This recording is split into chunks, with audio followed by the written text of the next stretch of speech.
Bienvenue dans Rendez-vous avec ton destin, votre rendez-vous semi-hebdomadaire valorisant l'entrepreneuriat de demain. Aujourd'hui, j'ai l'honneur de recevoir Nzungu Magoza avec nous, militant, conférencier et j'en passe.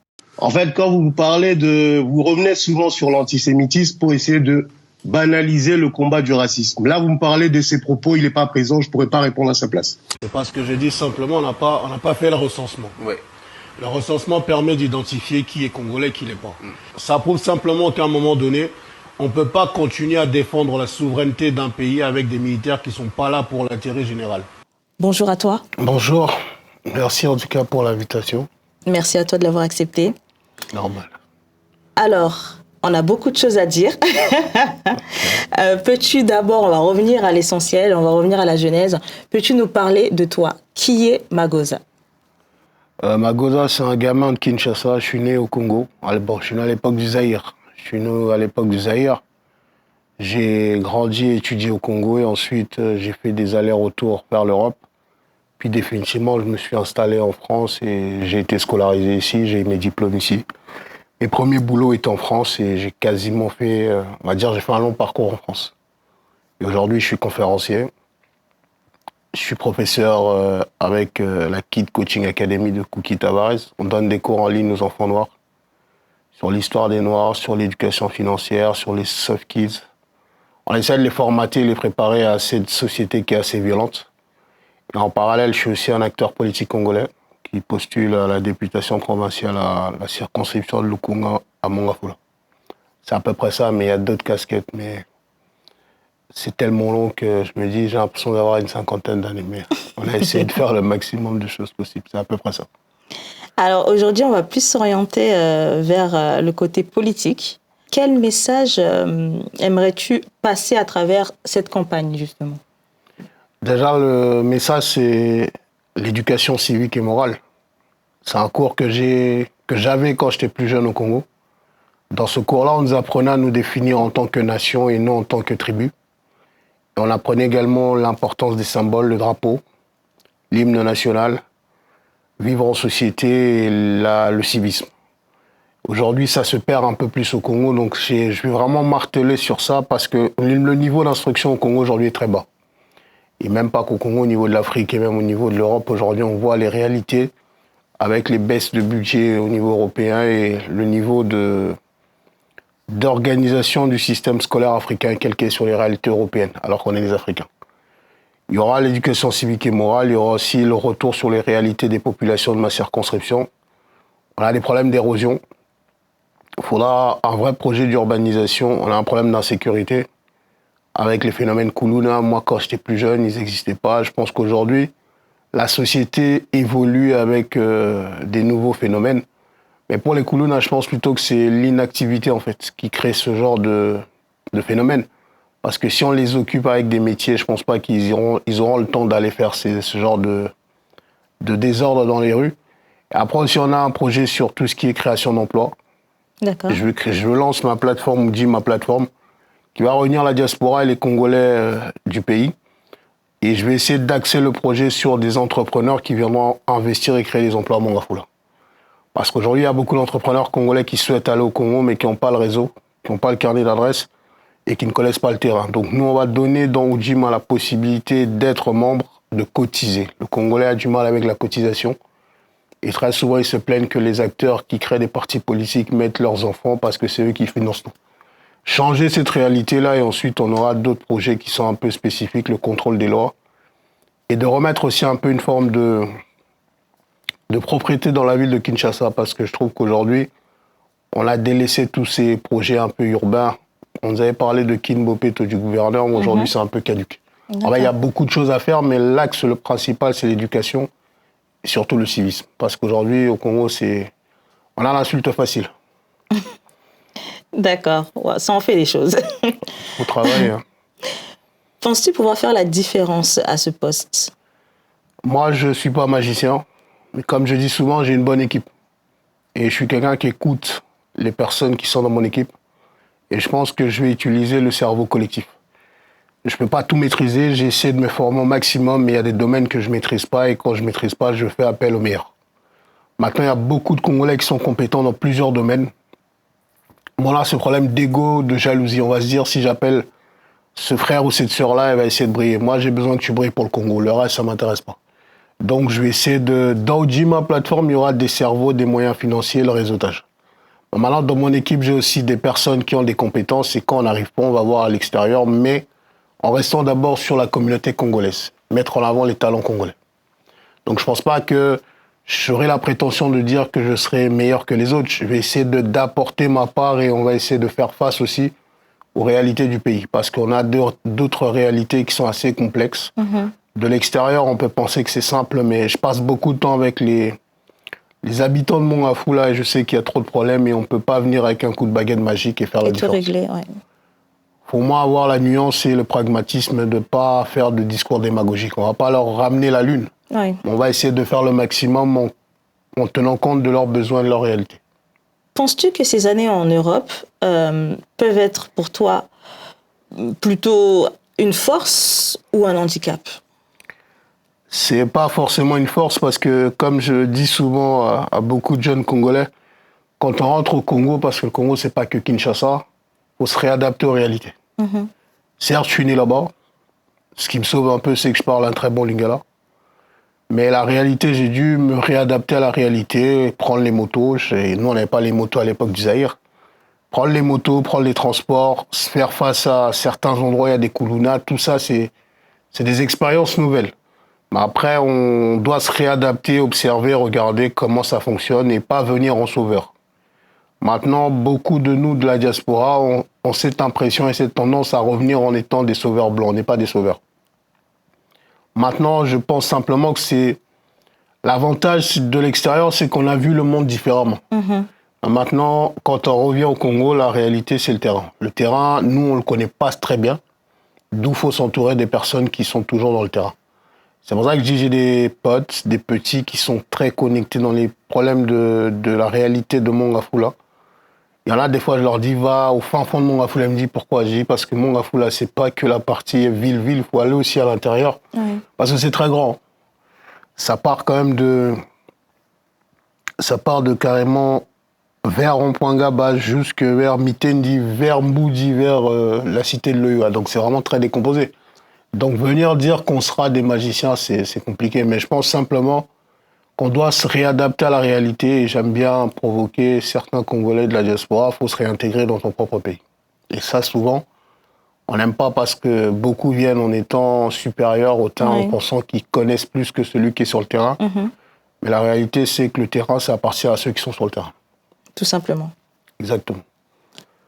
Alors, pourquoi le Congo et pas la France? Je sais que ça paraît être une question idiote en soi. Non, pas forcément.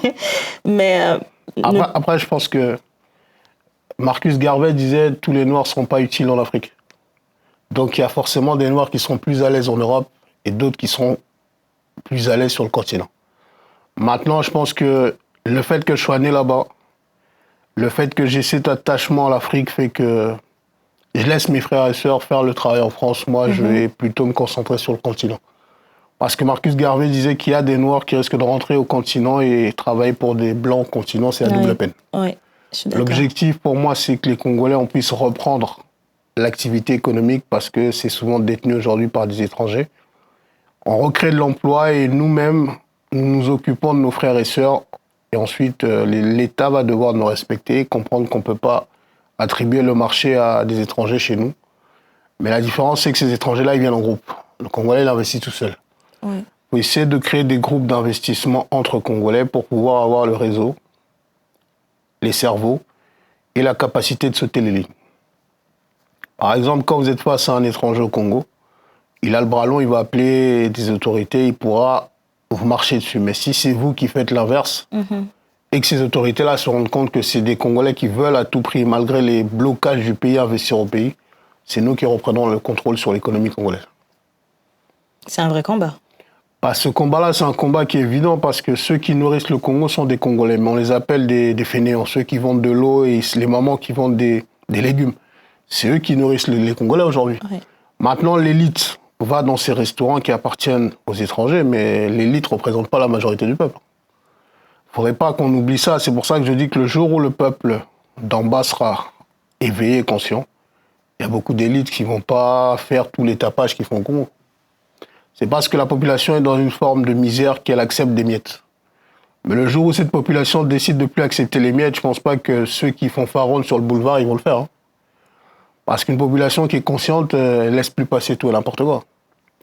C'est pour ça que je dis on est dans l'endormissement, mais maintenant on a une minorité de Congolais qui commence à s'éveiller. C'est cette minorité qui influencera et non manipuler la masse. Influencer, parce que manipuler c'est un peu très technique.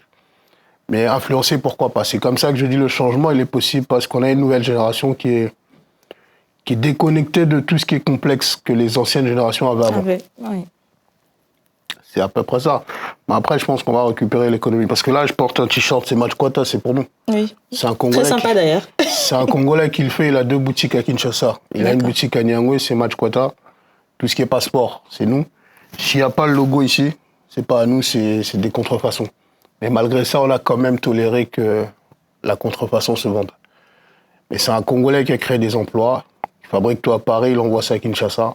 À Kinshasa, il a 2 boutiques à Niangwe vers le saut-montant de la 109. On disait que le Congolais ne peut pas faire, il n'est pas passé par l'État. Il a dû se battre, c'était difficile, mais aujourd'hui, il a créé Match Quota. C'est même le t-shirt que la part des Congolais portent soutien aux militaires congolais FARDC, c'est lui. Il a fait beaucoup de choses. C'est pour ça que je dis aujourd'hui, l'objectif, c'est que plus de Congolais puissent faire les actions et que nous-mêmes, nous reprenons le contrôle de notre pays. Pour toi, quelle qualité une personnalité politique devrait-elle avoir? Qualité principale, c'est déjà être à l'écoute. Parce que pour comprendre les réalités du peuple, il faut déjà être proche du peuple. Maintenant, aujourd'hui, je disais dans une émission sur une émission au Congo à PIC TV, je disais un politicien doit connaître la réalité du peuple, il doit connaître combien coûte le pain. Mais beaucoup ne connaissent pas. On a eu ça aussi en France avec M. Copé, à qui on avait demandé le prix d'un croissant, je pense qu'il avait bafoué. C'est simplement parce qu'il est déconnecté de la réalité de sa population. Par contre, une personne comme Alain Juppé, c'est celui qui a acheté ses propres baguettes et croissants à Bordeaux. Donc si tu lui poses la même question, il connaît parce qu'il est proche de la population. Donc il faut être à l'écoute et proche de la population et il faudra aussi avoir ce côté rassembleur. Parce qu'on a du mal à rassembler aujourd'hui parce qu'on est dans des guerres d'ego. Moi, je prône le leadership par la pensée. Ce qui veut dire que les jeunes avec qui je travaille, quand ils ne sont pas d'accord, ils doivent me donner leur avis et on va discuter. Aujourd'hui, on a des leaders suprêmes dans les causes noires qui font que quand tu n'es pas d'accord, on te met de côté. Donc il doit être à l'écoute, rassembleur et surtout proche de la population, selon moi. On pourrait dire que cette campagne est une suite logique compte tenu de ton parcours. Je pense notamment à tout ce qui est... t'as milité, t'as fait pas mal de choses. Aujourd'hui, tu penses que tu marches vers ta destinée? Je pense que le destin, en fait, on ne le prévoit pas. J'ai fait des actions, j'ai répété plusieurs efforts qui coïncident avec une destinée qui était déjà tracée. C'est là où je dis j'ai dénoncé les injustices à l'université. Mes propres frères et sœurs me trouvaient radical à l'université. Mais je leur ai servi d'exemple en leur disant que si tu as raison, tu dois l'affirmer. Le professeur n'a pas toujours raison, il peut avoir tort. Maintenant, je pense que le fait que j'ai baigné aussi dans ce milieu où il y avait beaucoup d'élites, où les enfants d'eux en France, c'est un milieu que j'ai déjà connu au Congo en fait. C'est là où je dis, quand tu es dans le milieu, tu apprends vite les codes. Et le fait d'avoir appris les codes et d'avoir réalisé plusieurs actions, c'est un cheminement. Parce que je dis toujours, ceux qui m'ont connu en 2009 jusqu'à 2015, ils disaient que j'étais radical. Mais en 2018, c'est les mêmes qui acclament et disent qu'il est super fort. C'est juste que le message était peut-être trop dur pour eux à l'époque. Mais maintenant, avec l'expérience, on apprend à avoir plusieurs façons de formuler les choses. Du coup, ils pensent que c'est audible. Mais quand je dis à l'époque que je préférais le mariage endogamique et que c'était politique, on me disait t'es trop radical. Mais quand je dis la France et l'Allemagne, préférence communautaire, c'est pareil. Je suis d'accord. C'est là où je dis, en fait, on a eu du mal nous-mêmes à comprendre certains concepts qui ne sont pas les nôtres. Donc, il y a eu un cheminement 2009. 2011, arrestation de Laurent Gbagbo, c'est là où ça m'a vraiment révolté parce que, je peux dire, on a connu Bokassa.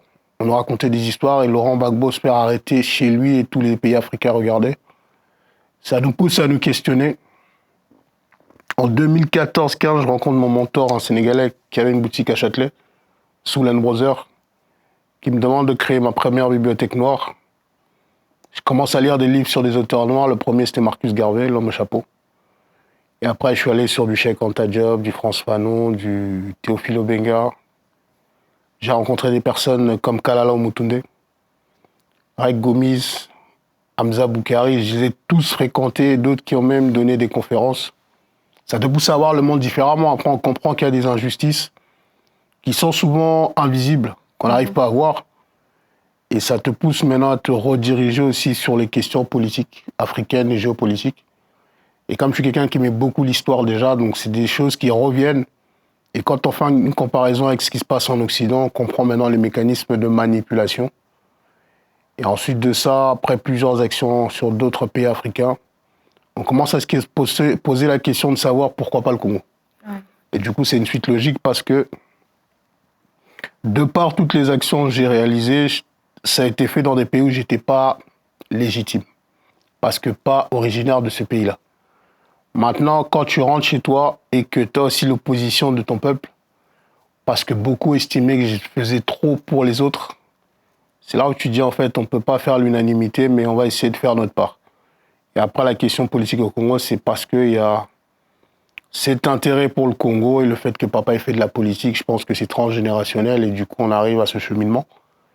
Et comme je dis, je ne me vois pas faire de la politique sur 20 ans au Congo. Parce que déjà, la politique, ce n'est pas un métier, c'est un mandat. Moi, j'ai un métier à côté, je suis aussi assureur.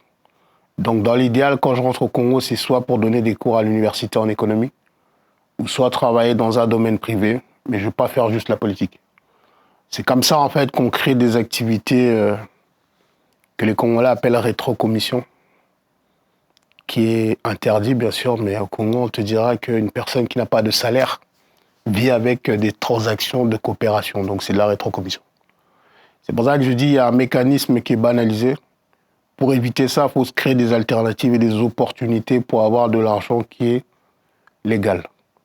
Maintenant, je me dis comment des petits entrepreneurs arrivent à avoir de l'argent légal et ceux qui sont dans les sphères font de la rétrocommission. C'est parce que simplement, ils n'ont pas d'idée.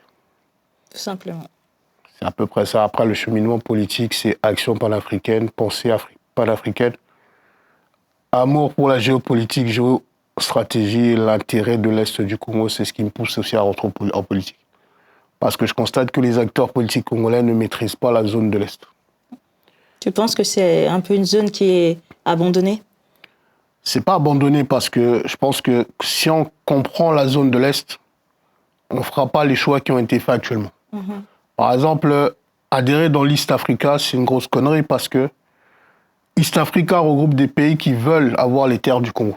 Donc on ne peut pas adhérer dans une zone où il y a le Rwanda, l'Ouganda, le Burundi, le Kenya, la Tanzanie et le Soudan.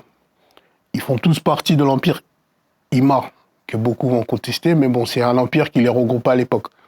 Maintenant, quand on adhère dans ces zones-là, on leur donne accès à nos zones, on est perdant. Nos alliés stratégiques sont la SADC, l'Afrique du Sud. Maintenant, l'Afrique du Sud ne peut pas se retrouver dans la même zone avec le Rwanda parce qu'ils sont battus violemment en 2012 quand il y avait encore la guerre au Congo. C'est pour ça que je dis que c'est des erreurs stratégiques où, normalement, si on lit le livre de Charles Onana ou on suit les analyses de Patrick Mbeko, normalement, on ne les fait pas. Ouais. Alors maintenant, on a cette génération qui pense tout maîtriser. Alors que quand on était petit, on nous disait que les enfants peuvent jouer du tam-tam et les adultes dansent. Mais aujourd'hui, quand les enfants donnent des concerts, on dit qu'ils ne sont pas prêts. C'est là où je dis qu'on est en train de se perdre un peu parce que cette zone-là est une zone, si on la maîtrise totalement, c'est l'émergence de l'Afrique et du monde. Comme le disait Frantz Fanon à l'époque, l'Afrique a la forme d'un revolver dont la gâchette se trouve au Zaïre, Congo. Même Cheikh Anta Diop disait à l'époque, si on maîtrise les potentialités africaines, on n'aura plus besoin de dépendre des autres. Mais maintenant, c'est une question de leadership, d'avoir des idées, de savoir où on va, avoir une vision claire. Aujourd'hui, on a des personnes qui se disent experts, mais sur ce qu'on voit, on se dit qu'il y a un sérieux problème. D'ailleurs, en parlant de nouvelle génération, quel conseil pourrais-tu donner à cette nouvelle génération qui te regarde aujourd'hui ? Enfin, la nouvelle génération, elle devra d'abord se former. La formation, c'est à vie. Cheikh Anta Diop disait « Armez-vous de connaissances jusqu'aux dents ». C'est pour dire simplement qu'aujourd'hui, on n'a pas d'excuse, j'ai pas pu aller à l'école. Non, tu as les réseaux sociaux, tu as Internet. Internet, c'est la 5G, c'est la plus grosse bibliothèque à l'échelle mondiale. Pour ceux qui sont en Europe, il y a des formations gratuites. Donc, on n'a pas d'excuse de dire pendant tout ce temps, j'ai pas pu me former. Moi, j'ai arrêté mes études en 2015 ou 16, mais je continue à faire des formations parce que je me dis, à chaque fois avant de dormir, il faut que j'apprenne quelque chose. Comme le disait Aznavour, que Nino avait repris, mais beaucoup de jeunes n'ont pas compris que Nino s'est inspiré d'Aznavour. C'est là où je dis, en fait, si on se forme, c'est à vie.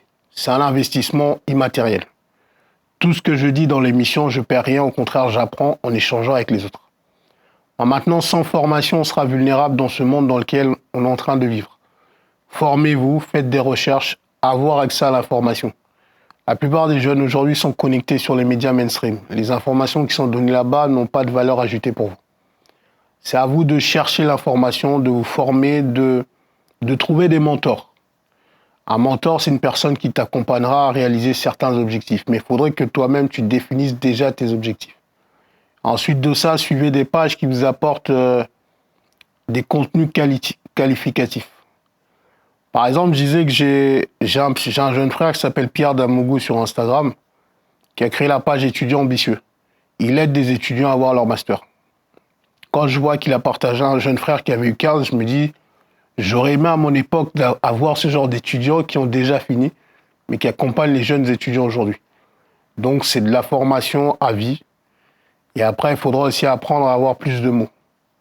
Parce qu'aujourd'hui, la plupart des jeunes n'ont pas assez de mots, d'où ce langage chacal avec les insultes qu'on a sur les réseaux. Dans la com, il y a le langage girafe et chacal. Le chacal, c'est celui qui dira, par exemple, à sa maman, excusez-moi, maman de l'eau. Et le girafe qui va dire, maman, s'il te plaît, maman chérie, je pourrais avoir de l'eau. C'est pas pareil. C'est juste qu'il a plus de mots, il utilise le vouvoiement pour retenir ce qu'il a envie. Tout ce dont il a besoin. Maintenant, si vous observez même dans le monde du travail, ceux qui parlent en vouvoiement, la plupart sont des hypocrites. Parce qu'ils ne te respectent pas, il fait semblant. Parce qu'il a l'intérêt à ce qu'il obtienne son objectif, il va te vouvoyer. C'est là où je dis, en fait, l'absence de mots va faire que dans certaines conversations, vous allez être un peu buté. C'est là où je dis, les mots, ça s'apprend avec la lecture, avec des débats entre amis, et avoir cette capacité d'avoir des tournures différentes. Après, si vous n'avez pas ces qualités-là, il y a des pages aujourd'hui, Instagram, qui aident à l'art oratoire. C'est là où je dis, vous êtes une génération où il n'y a pas d'excuses. Les excuses, c'est pour ceux qui sont dans la procrastination. Au lieu de passer du temps à regarder tout un épisode de Casa del Papel, tu peux regarder des vidéos de formation.